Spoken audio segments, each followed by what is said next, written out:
My name's John Marston. I rode in a gang. They left me to die after I'd been shot. I left the gang after the gang left me. I tried to go straight. I did. Then I got me more trouble. John Marston was born in 1873. His father was an illiterate Scottish immigrant who was born on the boat into New York, while his mother was a prostitute who passed away during John's birth. In 1881, John's father died. John was only 8 years old at the time and was sent to an orphanage where he spent the next few years. He eventually ran away and tried to make his own luck living out in the streets. At the age of 11, John committed his first murder when he shot a man, though he claimed it was not his fault. In 1885, at the age of 12, Marston has been caught by stealing homesteaders in Illinois who planned on hanging him. Dutch Vanderlyn stepped in and saved the young boy, taking him under his wing. John joined the Vanderlyn gang alongside Hosea Matthews, Arthur Morgan, and Susan Grimshaw. The gang became a surrogate family to the young boy, with Dutch becoming his mentor and father figure. He taught John how to shoot, hunt, gather, read, and instilled him with a love of nature and things other than power. John had become an outlaw and gunslinger. He reigned with Dutch, Bill Williamson, Arthur Morgan, Javier Escuela, and several others committing robberies, raids, murders, kidnappings, and other crimes across the frontier. Marston, alongside Morgan, quickly became one of Dutch's proudest proteges. Many members of the gang considered John to be Dutch's favorite and golden boy. They were also known as the Sons of Dutch. Marston had fallen under the way of Dutch's philosophy, believing that the gang stole and fought for a reason, and stealing from the rich, they in turn gave to the poor, although he later came to admit that these were excuses to let him rob and steal indiscriminately. In 1894, a prostitute named Abigail Roberts joined the gang. Despite having sexual relationships with most of the gang members, she eventually fell in love with John. Together they had a son named Jack. The gang became an extended family to Jack, with most of the members becoming aunts and uncles to him. In his earlier years, John had a lot of difficulties connecting with his son, due to doubts as to whether or not he's Jack's biological father, as well as fears about his own ability to raise him. Around the time Jack was 1 year old, John left the gang for a year. His return was met with Dutch and certain other members of the gang, whilst Arthur Morgan felt betrayed by his own actions. A rift between the two steadily grew over the next few years. The gang continued moving east until they reached Blackwater, where they decided to stay for a while. They picked up new members such as Micah Bell and Charles Smith. Micah ended up encouraging Dutch to pursue a boat heist, which John participated in alongside Javier, the Callender brothers Mac and Davy, and Sean. The heist went wrong until a unit of Pinkerton Angels ambushed the gang, and Dutch shot a girl named Heidi McCourt in the head during the struggle. The gang escaped and managed to stash the money from the boat somewhere in Blackwater.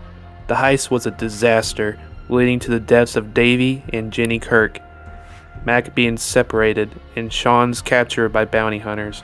John took a bullet in the leg and escaped from the rest of the gang, heading north towards Big Valley. The gang seeks shelter in Coulter. Abigail gets concerned when John hadn't returned after 2 days. She pleads Arthur to find him, and after Hosea steps in, Arthur and Javier sets out to find him. They eventually manage to track him, finding him on the side of a cliff with big scars on his face from wolves. While the gang keeps moving from place to place to get away from the Pinkertons, John's relationship with Dutch begins to deteriorate, as Dutch believes that John is becoming too close to his family and that Abigail is poisoning John against him. Dutch also believes that John is losing faith in him, where in return, John begins challenging some of Dutch's decisions. This is illustrated during the failed bank robbery in St. Denis soon afterwards. John gets captured and sent to Sitka Penitentiary, where he is incarcerated. When Arthur and Sadie rescue John, Dutch gets very frustrated with him when he told him he's got a plan, that it was not a good time to rescue John just yet. Later, John takes part in the final robbery of the Vanderlyn gang, which involves robbing army payroll from a train. when uncoupling a burning train carriage. John gets shot in the shoulder by a train guard and falls off the train. Dutch goes back to save him, but ultimately decides to leave John to die. After the robbery, John is presumed dead by the rest of the gang. When returning to camp, it's revealed that Abigail has been captured by the Pinkertons.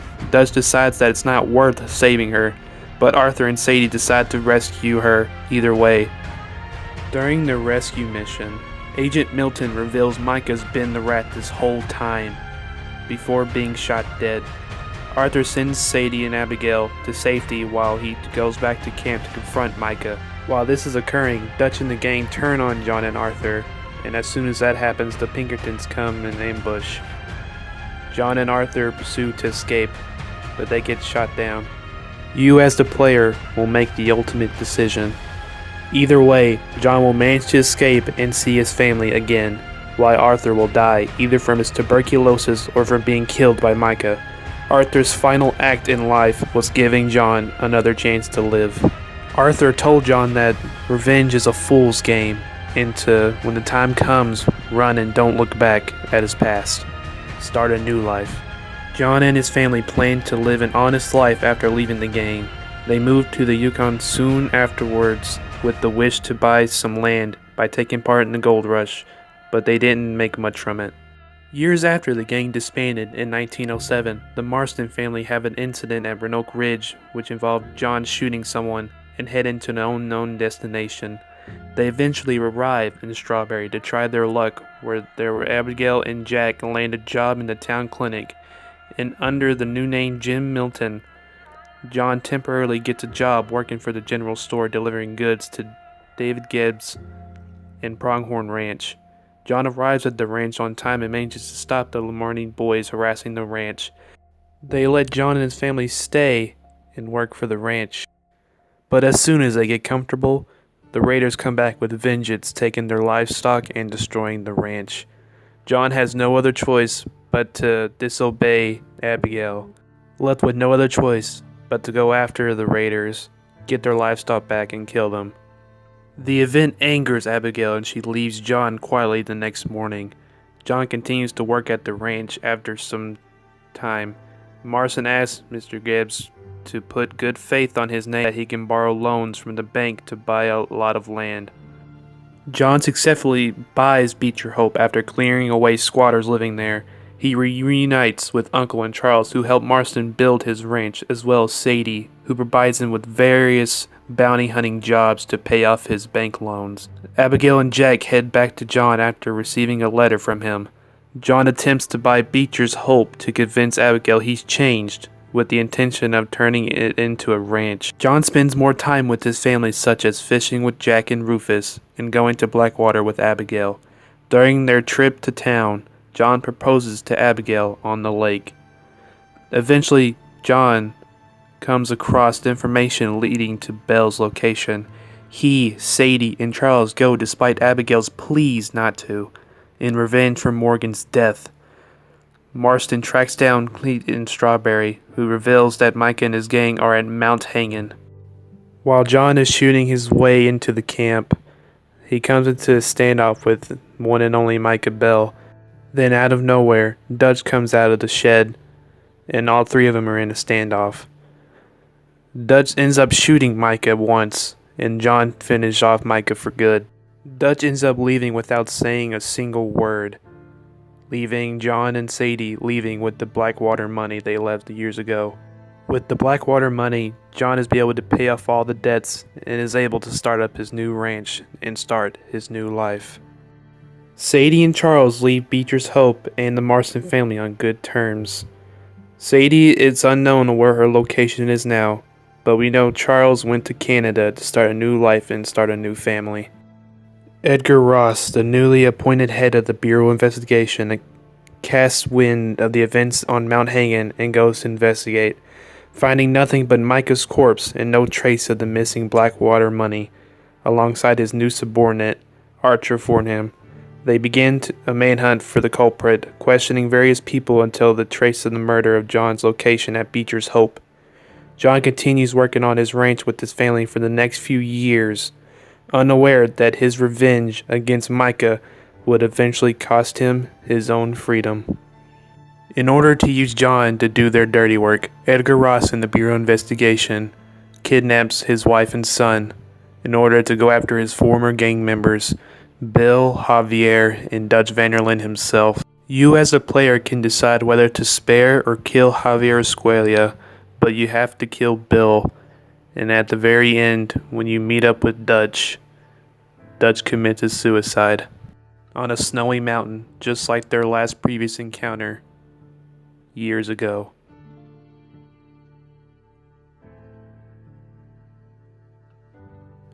For not very certain reasons that we are sure of, Ross brings the U.S. Army and some of his agents to come in to get rid of the rest of the gang. The most logical reason is probably since Ross lost his former partner and the head of the Bureau of Investigation, Agent Milton. This is most likely the reason why. John and his family head for the barn, while a bunch of the army pursued them, surrounding the front door. John stays behind and risks his own life to save his family and gets shot down by Ross and his men.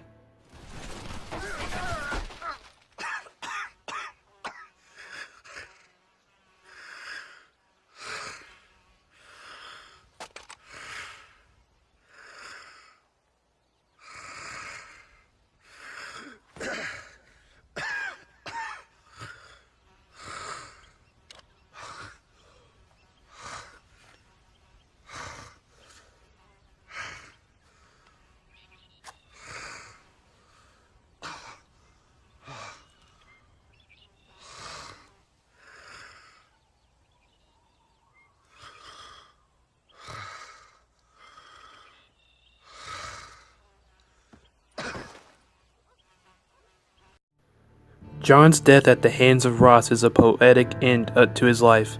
His journey has been about what he would do for his family. He kills for them.